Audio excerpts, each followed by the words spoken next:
Hi guys, I am Meenakshi. और आप सब कैसे हैं? आशा करती हूँ सभी घर पर हैं, अच्छे हैं, स्वस्थ हैं और हेल्दी हैं। दोस्तों, चलो कुछ अच्छा सुनते हैं। आज अच्छे सुनने की सीरीज़ में मैं लेके आई हूँ आपके सामने पॉजिटिव माइंडसेट। एक बार क्या होता है कि एक छोटा सा साम्राज्य होता है जिसकी प्रजा बहुत ही खुश होती है अपने राजा से, और बहुत ही सुखी और समृद्ध होता है वो साम्राज्य।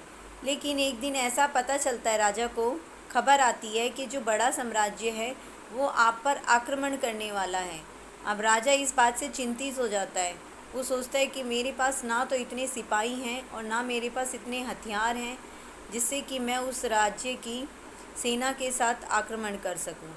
लेकिन वह फिर भी हार नहीं मानता अपनी मन में, और अपनी सेनापति और मंत्रियों की बैठक को बुलाता है। अब दरबार में बैठक होती है, तो बैठक में सेनापति से पूछा जाता है कि सेनापति, आप बताइए कि कैसे युद्ध को लड़ा जाए और कैसे युद्ध में जीतने की हम तैयारी कर सकते हैं। तो सेनापति कहता है, राजा जी, कोई भी चीज़ ऐसा हमारे पास कुछ है ही नहीं जिससे कि हम युद्ध को जीत पाएँ। और हमारे पास ना हथियार हैं और ना ही आपको पता है कि इतने सिपाही और इतनी मंत्री हैं हमारे पास कि हम इस युद्ध को जीत पाएंगे। वो तो बहुत बड़ी सेना है, उनके पास हथियार भी नए प्रकार के हैं, हमारे पास ऐसा कुछ भी नहीं है।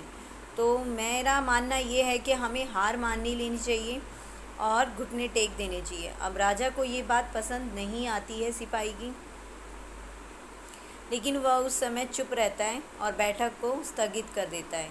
अब इस तरह राजा सोचता है, लेकिन उसके राज्य में एक संत रहते थे। उसको पता था कि वो संत बहुत ही ज्ञानी हैं और उनकी बात माननी चाहिए हमें। तो वो उस संत के पास जाते हैं सुबह उठते ही, और संत से कहते हैं, संत जी, मेरी एक परेशानी है, आप इस परेशानी को हल करें तो बहुत कृपा होगी आपकी। अब संत बोलते हैं, बताइए राजा जी, आपको क्या परेशानी है? अब राजा बोलते हैं कि हमारे ऊपर एक संकट आ गया है कि एक बहुत बड़ा साम्राज्य है, उसके राजा हम पर आक्रमण करने वाले हैं और वो धीरे धीरे हमारे राज्य की तरफ बढ़ रहे हैं, जिससे कि हमें अपने राज्य को बचाना होगा। और समस्या ये है कि ना हमारे पास इतने उपयुक्त हथियार हैं और ना ही हमारे पास सेना बल है, तो क्या करें हम? और सेनापति ने तो हार मान ली है, सेनापति ने तो कह दिया है कि हमें हार मान लेनी चाहिए। तो संत जब ये बातें सुनते हैं तो संत पहली बात तो ये बोलते हैं कि जिस सिपाही ने आपके बोला है कि हार मान लेनी चाहिए, पहले तो उसको जेल में डाल दो। अब राजा बोलता है, चलो उसको सेनापति को मैं जेल में भी डाल दूँ, लेकिन इसका हल कहाँ है? अगर सेनापति नहीं रहेगा तो सेना का बताइए कौन नेतृत्व करेगा? सेना को कौन बताएगा? सेना को कौन आगे बढ़ाएगा? तो सेना को, अब संत ये बात सुनते हैं, संत कहते हैं मैं बढ़ाऊँगा। अब राजा भी हक्के बक्के रह जाते हैं, चकित हो जाते हैं कि ये संत हैं, आपका काम है ज्ञान बांटना, आप सेना को कैसे आगे नेतृत्व कर पाएंगे? लेकिन संत कहते हैं, नहीं, तुम मुझ पर छोड़ दो, मैं सेना का नेतृत्व करूँगा। तो राजा बोलता है, ठीक है। अब राजा अपने राज्य में लौटता है, अपने महल, और वहाँ सेनापति को जेल में डलवा देता है और सेना से कहता है, आज से तुम्हारा नेतृत्व संत करेंगे ये। तो सब मान लेते हैं, ठीक है, राजा ने जो हुक्म दिया वो सर आँखों पर। अब इस तरह से क्या होता है, सभी निकल लेते हैं अपने हथियारों के साथ में घोड़े पे आक्रमण के लिए। अब रास्ते में क्या होता है, एक पहाड़ी आती है, जिस पहाड़ी पर एक मंदिर होता है। तो वो संत कहता है कि रुको यहीं पर, मैं पहाड़ी पर जाता हूँ और परमात्मा से बात करके आता हूँ और पूछ के आता हूँ कि हमारी जीत होगी या हार होगी। तो सभी हंसने लग जाते हैं, मंत्रीगण और सिपाही, कि आप कैसे बात करोगे, आपको कैसे बताएंगे, भगवान भी कोई बताता है? वो बोलते, नहीं, मेरी बहुत अच्छी उनसे है ना बातचीत होती है, मैं संत हूँ, मैं कर सकता हूँ। तो सभी मान जाते हैं, ठीक है, जाइए। अब संत जाता है ऊपर और अपना काम करता है और कुछ देर बाद लौट के आता है। अब सारे सिपाही बड़े उत्साहित होते हैं, पूछते हैं संत से कि बताइए क्या कहा कि भगवान ने? तो वो कहते हैं, भगवान ने कहा है, अगर रात में इस मंदिर से उजाला आने लग जाए, चमकने लग जाए मंदिर, तो सोचना जीत आपकी है। अब सभी कहते हैं, अच्छा। तो वो कहते हैं कि आज रात हमें यहीं रुकना होगा और हमें देखना होगा।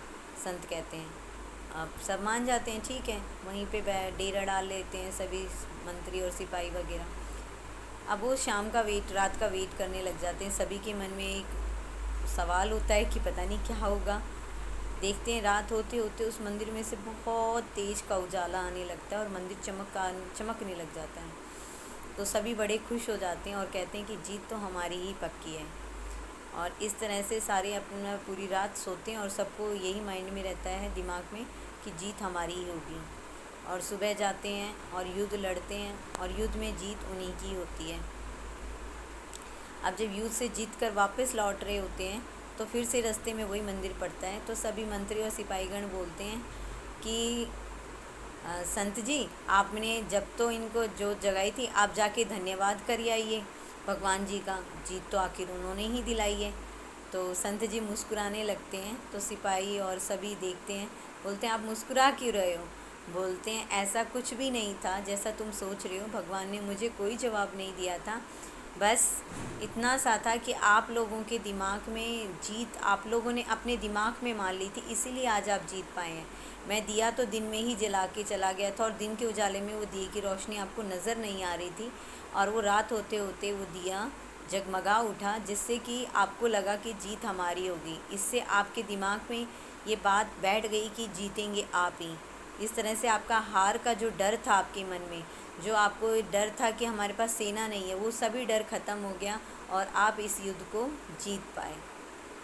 तो देखा दोस्तों कि कैसे एक छोटे से दिमाग के उपाय से उन लोगों की जीत हुई, इतने बड़े साम्राज्य से जीत गई वो सेना।